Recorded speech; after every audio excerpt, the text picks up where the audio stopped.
Chapter 16. After dinner all the gang turned out to hunt for turtle eggs on the bar. They went about poking sticks into the sand, and when they found a soft place they went down on their knees and dug with their hands. Sometimes they would take 50 or 60 eggs out of one hole. They were perfectly round white things a trifle smaller than an English walnut. They had a famous fried egg feast that night, and another on Friday morning.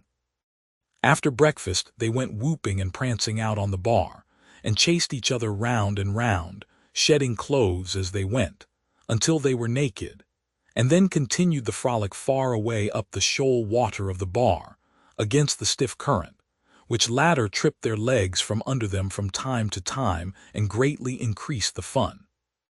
And now and then they stooped in a group and splashed water in each other's faces with their palms, gradually approaching each other, with averted faces to avoid the strangling sprays, and finally gripping and struggling till the best man ducked his neighbor, and then they all went under in a tangle of white legs and arms and came up blowing, sputtering, laughing, and gasping for breath at one and the same time. When they were well exhausted, they would run out and sprawl on the dry, hot sand and lie there and cover themselves up with it, and by break for the water again and go through the original performance once more. Finally it occurred to them that their naked skin represented flesh-colored tights very fairly, so they drew a ring in the sand and had a circus, with 3 clowns in it, for none would yield this proudest post to his neighbor.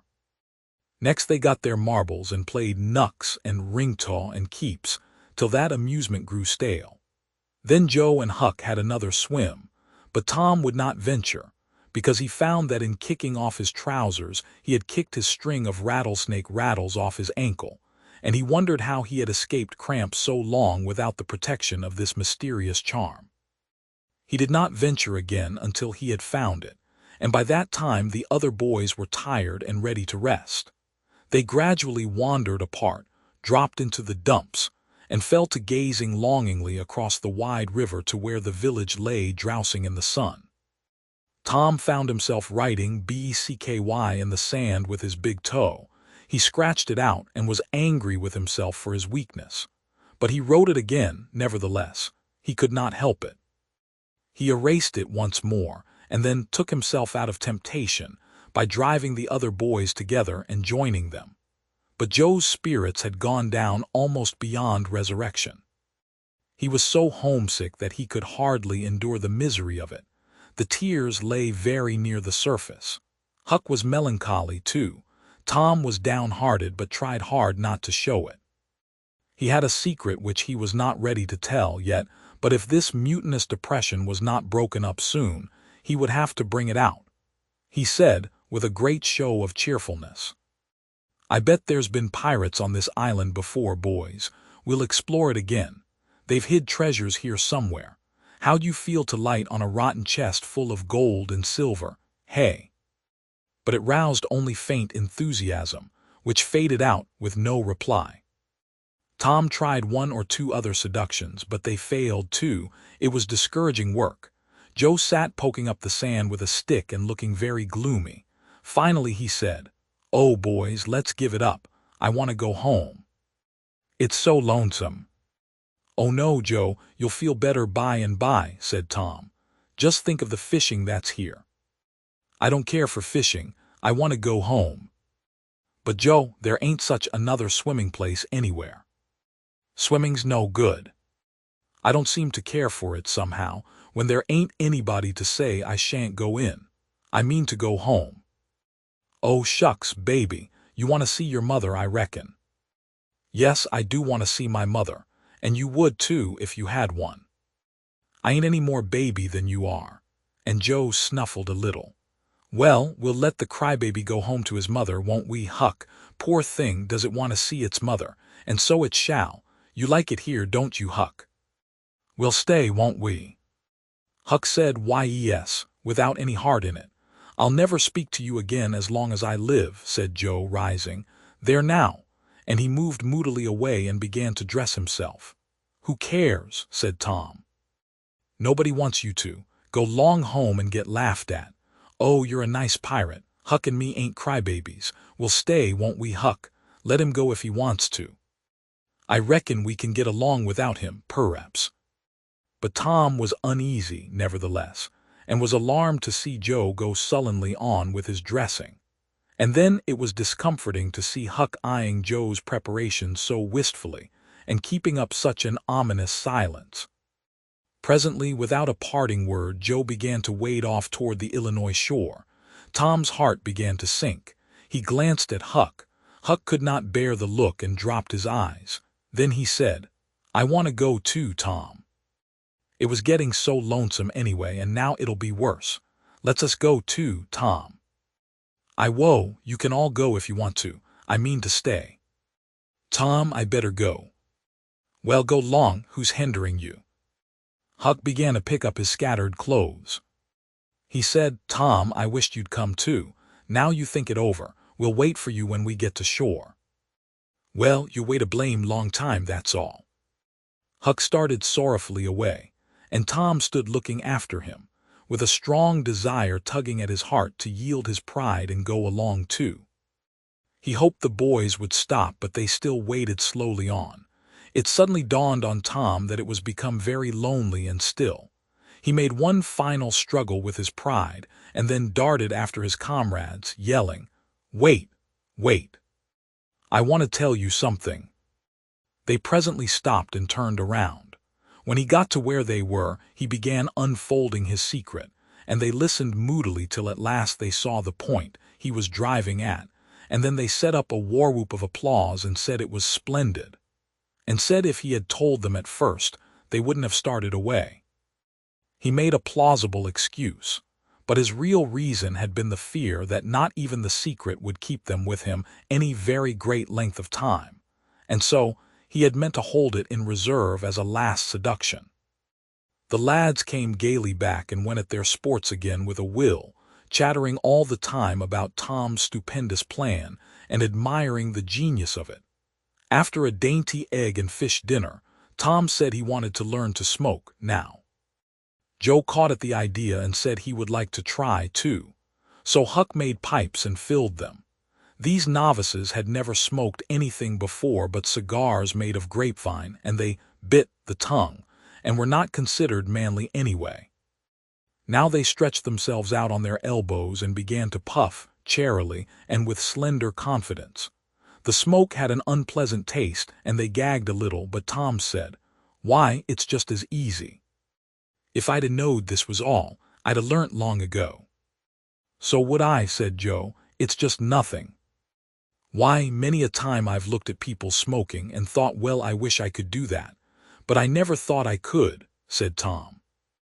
"That's just the way with me, hain't it, Huck? You've heard me talk just that way, haven't you, Huck? I'll leave it to Huck if I haven't." "Yes, heaps of times," said Huck. "Well, I have too," said Tom. "Oh, hundreds of times. Once down by the slaughterhouse. Don't you remember, Huck? Bob Tanner was there and Johnny Miller and Jeff Thatcher when I said it. Don't you remember, Huck, 'bout me saying that?" "Yes, that's so," said Huck. "That was the day after I lost a white alley. No, 'twas the day before." "There, I told you so," said Tom. "Huck recollects it." "I believe I could smoke this pipe all day," said Joe. "I don't feel sick." "Neither do I," said Tom. "I could smoke it all day, but I bet you Jeff Thatcher couldn't." "Jeff Thatcher? Why, he'd keel over just with 2 draws. Just let him try it once. He'd see." "I bet he would." "And Johnny Miller. I wish could see Johnny Miller tackle it once." "Oh, don't I?" said Joe. "Why, I bet you Johnny Miller couldn't any more do this than nothing. Just one little snifter would fetch him." "'Deed it would, Joe." "Say, I wish the boys could see us now." "So do I." "Say, boys, don't say anything about it, and sometime when they're around I'll come up to you and say, 'Joe, got a pipe? I want to smoke.' And you'll say, kind of careless-like, as if it warn't anything, you'll say, 'Yes, I got my old pipe and another one, but my tobacco ain't very good.' And I'll say, 'Oh, that's all right if it's strong enough.' And then you'll out with the pipes and we'll light up just as cam, and then just see 'em look. By jings, that'll be gay, Tom." I wish it was now. So do I.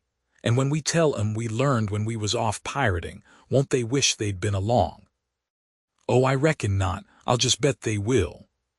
So the talk ran on. But presently it began to flag a trifle and grow disjointed. The silences widened.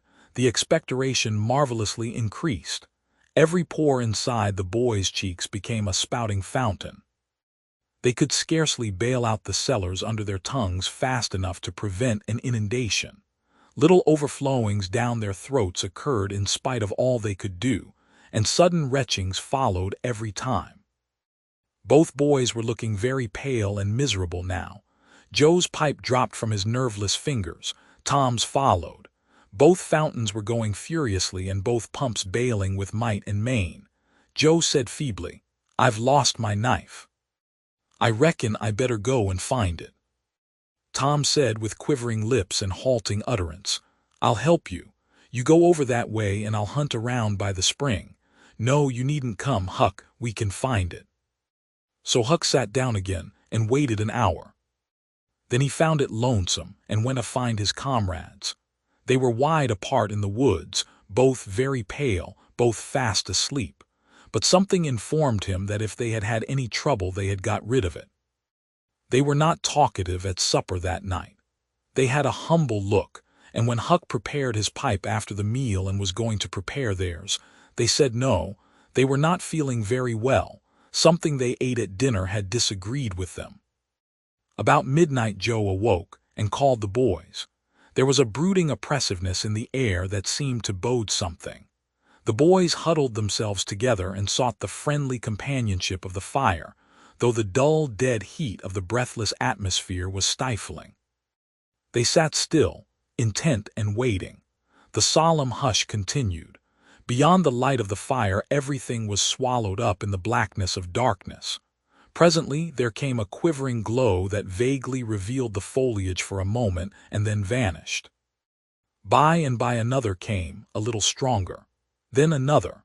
Then a faint moan came sighing through the branches of the forest, and the boys felt a fleeting breath upon their cheeks, and shuddered with the fancy that the spirit of the night had gone by. There was a pause.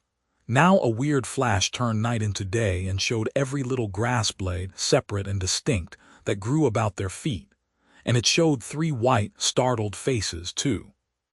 A deep peal of thunder went rolling and tumbling down the heavens and lost itself in sullen rumblings in the distance. A sweep of chilly air passed by, rustling all the leaves and snowing the flaky ashes broadcast about the fire. Another fierce glare lit up the forest, and an instant crash followed that seemed to rend the treetops right over the boys' heads. They clung together in terror, in the thick gloom that followed. A few big raindrops fell pattering upon the leaves. "Quick, boys, go for the tent," exclaimed Tom. They sprang away, stumbling over roots and among vines in the dark, no two plunging in the same direction. A furious blast roared through the trees, making everything sing as it went. One blinding flash after another came, and peal on peal of deafening thunder. And now a drenching rain poured down and the rising hurricane drove it in sheets along the ground. The boys cried out to each other, but the roaring wind and the booming thunderblasts drowned their voices utterly. However, one by one they straggled in at last and took shelter under the tent, cold, scared, and streaming with water. But to have company in misery seemed something to be grateful for. They could not talk. The old sail flapped so furiously, even if the other noises would have allowed them. The tempest rose higher and higher, and presently the sail tore loose from its fastenings and went winging away on the blast. The boys seized each other's hands and fled, with many tumblings and bruises, to the shelter of a great oak that stood upon the river bank. Now the battle was at its highest. Under the ceaseless conflagration of lightning that flamed in the skies, everything below stood out in clean-cut and shadowless distinctness. The bending trees, the billowy river, white with foam, the driving spray of spumaflakes, the dim outlines of the high bluffs on the other side, glimpsed through the drifting cloud-wreck and the slanting veil of rain. Every little while some giant tree yielded the fight and fell crashing through the younger growth. And the unflagging thunderpeals came now in ear-splitting explosive bursts, keen and sharp, and unspeakably appalling. The storm culminated in one matchless effort that seemed likely to tear the island to pieces, burn it up, drown it to the treetops, blow it away, and deafen every creature in it, all at one and the same moment. It was a wild night for homeless young heads to be out in, but at last the battle was done, and the forces retired with weaker and weaker threatenings and grumblings, and peace resumed her sway. The boys went back to camp, a good deal awed. But they found there was still something to be thankful for, because the great sycamore, the shelter of their beds, was a ruin now, blasted by the lightnings, and they were not under it when the catastrophe happened. Everything in camp was drenched, the campfire as well, for they were but heedless lads like their generation, and had made no provision against rain. Here was matter for dismay, for they were soaked through and chilled. They were eloquent in their distress, but they presently discovered that the fire had eaten so far up under the great log it had been built against, where it curved upward and separated itself from the ground, that a handbreadth or so of it had escaped wetting. So they patiently wrought until, with shreds and bark gathered from the undersides of sheltered logs, they coaxed the fire to burn again. Then they piled on great dead boughs till they had a roaring furnace, and were glad-hearted once more. They dried their boiled ham and had a feast, and after that they sat by the fire and expanded and glorified their midnight adventure until morning, for there was not a dry spot to sleep on, anywhere around.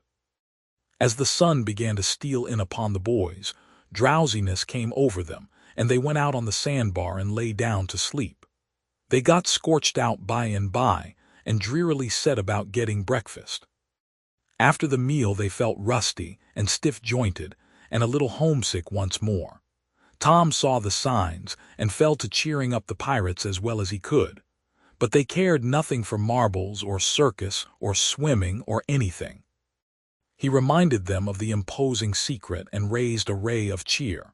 While it lasted, he got them interested in a new device. This was to knock off being pirates for a while and be Indians for a change. They were attracted by this idea. So it was not long before they were stripped, and striped from head to heel with black mud, like so many zebras, all of them chiefs, of course. And then they went tearing through the woods to attack an English settlement. By and by they separated into 3 hostile tribes, and darted upon each other from ambush with dreadful war-whoops, and killed and scalped each other by thousands. It was a gory day. Consequently, it was an extremely satisfactory one. They assembled in camp towards supper time, hungry and happy. But now a difficulty arose. Hostile Indians could not break the bread of hospitality together without first making peace, and this was a simple impossibility without smoking a pipe of peace. There was no other process that ever they had heard of. 2 of the savages almost wished they had remained pirates. However, there was no other way, so with such show of cheerfulness as they could muster they called for the pipe and took their whiff as it passed, in due form. And behold, they were glad they had gone into savagery, for they had gained something. They found that they could now smoke a little without having to go and hunt for a lost knife. They did not get sick enough to be seriously uncomfortable. They were not likely to fool away this high promise for lack of effort.